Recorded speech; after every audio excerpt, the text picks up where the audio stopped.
Kiddo story time. এক সময়ের কথা, জঙ্গলের এক শান্তপূর্ণ জায়গায় বাস করত খরগোশবাবু। খরগোশবাবু খুব ধূর্ত, চতুর এবং সবসময় নিজেকে জঙ্গলের সবচেয়ে দ্রুত প্রাণী ভাবত। সে সবসময় বন্ধুদেরকে চ্যালেঞ্জ দিত আর দেখাত তার দৌড়ের ক্ষমতা। একদিন সে দেখতে পেল কচ্ছপ চাচু শালিক গাছের নিচে শান্তভাবে চলাফেরা করছে। খরগোশবাবু হেসে বলল, এই চাচু, তুমি কি আমার সাথে দৌড়াবে? দেখা যাক কে জঙ্গলের সবচেয়ে দ্রুত। কচ্ছপ চাচু ধীরে এবং শান্তভাবে বলল, ঠিক আছে খরগোশ বাবু, চেষ্টা করে দেখতে পারি, কিন্তু আমার একটি শর্ত আছে। খরগোশবাবু আগ্রহে বলল, কি শর্ত?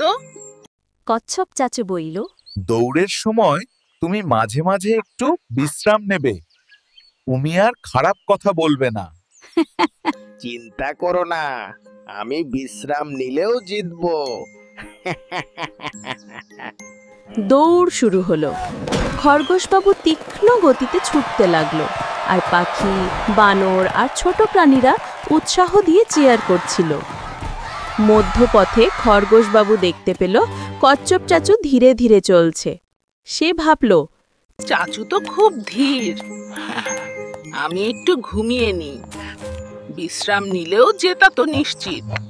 সে গাছের তলে শুয়ে পড়ল আর গভীর ঘুমে চলে গেল। কিন্তু কচ্ছপ চাচু কখনো থামল না। ধীরে ধীরে অবিরাম চেষ্টায় সে পৌঁছে গেল শেষ গন্তব্যে। যখন খরগোশবাবু ঘুম থেকে উঠল, সে দেখল কচ্ছপ চাচু ইতিমধ্যেই পৌঁছে গেছে। খরগোশবাবু শরম ও অবাক হল। কচ্ছপ চাচু তাকে শান্তভাবে বলল, দেখলে বাবু, ধীরে হলেও ধারাবাহিকভাবে চেষ্টা করলে সফলতা আসেই। অহংকার কখনো ভালো ফল আনে না। বাবু, খরগোশবাবু মাথা নেড়ে বলল, চাচু, তুমি সত্যিই বুদ্ধিমান।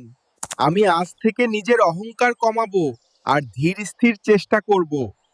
এরপর থেকে খরগোশবাবু আর কচ্ছপ চাচু ভালো বন্ধু হয়ে গেল।